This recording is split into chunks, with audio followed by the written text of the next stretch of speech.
Unit 4 Subdit Jatan Rasdit Reskrimum Polda Sumsel berhasil menangkap satu orang pelaku yang diduga melakukan perampokan uang gaji karyawan PT Mitra Ogan senilai 591 juta rupiah.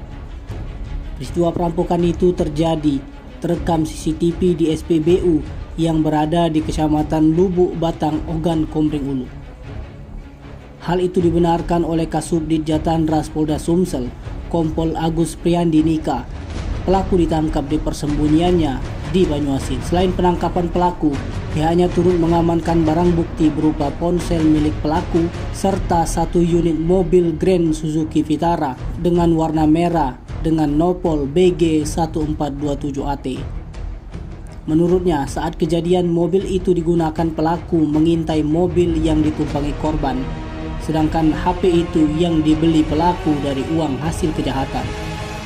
Diduga aksi perampokan itu juga melibatkan 4 orang lainnya yang masih berstatus buron.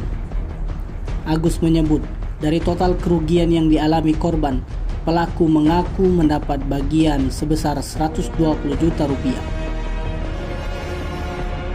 Tim Liputan Sumsel AD TV melaporkan.